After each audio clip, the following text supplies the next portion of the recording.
ex-fiance wants to meet up after leaving me at the altar 4 years ago. Basically, 4 years ago, I, F29, was supposed to be getting married to my fiance at the time, Jay. Everything was going perfect. I was in my dress, had my makeup on, and taken pictures with my bridesmaids. I was pretty much ready to walk down the aisle when Jay's best man pulled me aside and said Jay was gone. He had gotten into a car and left, and no one was able to get a hold of him. I came home to our apartment and all his stuff was gone. He's been pretty much a ghost ever since he left me, and I had to force myself to move on. I ended up going on our honeymoon with my best friends, which was the best decision ever, and then put myself in therapy to heal the horrible trust issues I now have. I haven't heard from him once until today. I guess he got back in contact with an old mutual friend who gave him my number. Jay texted me and said, wants to meet up and apologize. He says he has a lot to explain to me about what happened that day. I'm torn. I swore Jay was a dead memory, but my curiosity and desire to get closure with him is pestering me. My current boyfriend supports me whatever I decide, and I feel out of respect to him and how wonderful he's been, I should ghost Jay. I'm very confused. I never expected to hear from Jay again. I have no idea what to do. Please help. Update. First off, I just want to thank everyone for the advice. I honestly wrote the post to just vent my frustration and confusion and possibly get advice. I honestly forgot about the post for a few days until my sister and I were talking, and she mentioned she saw a post from some girl getting left at the altar and X showing up again years later. I told her it was mine, and she has been pushing me to do an update post. I figure it might be therapeutic to write everything down as final closing of the J chapter. This all happened 2 weeks ago. Against most of the advice, I did meet up with Jay. As a lot of you said, it did not add any value to my life.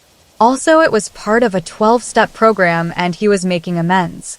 We met up at a park and my boyfriend came with me. He sat off to the side while Jay and I talked. I actually feel stupider after meeting with him. There were a lot of things in our relationship that would have had me out the door if I paid more attention and if he wasn't such a great liar. Basically, for the last year of our relationship, he was doing drugs and cheating on me. He had been struggling with his sexuality for years, and it's not surprising it ended up this way now knowing the truth. His family are incredibly homophobic and horrible people.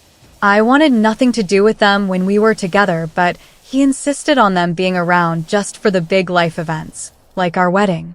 The drugs were something to get him through the day and act like he was in love with me when he was actually in love with someone else. He had met his boyfriend at work, and I had actually met him a few times when I'd drop off lunch for Jay.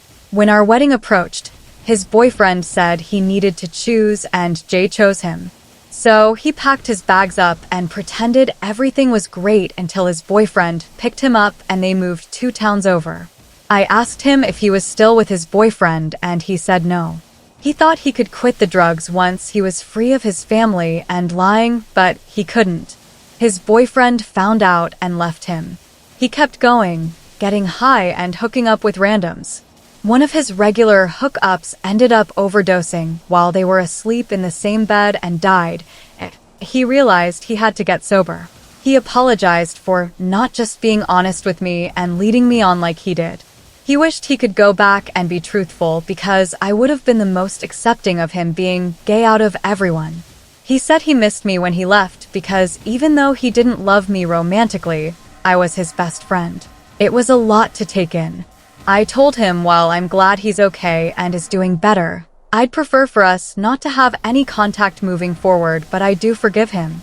He said he understood and he was only in town for a few more days and he'd be gone for good again. I'll admit when I got home, I cried. My boyfriend held me and ordered me my favorite takeout. He's been really the best and didn't pressure me to talk about anything until I was ready. So if I got anything out of the worst day of my life, it's led me to who I'm with now. Like and follow for more stories.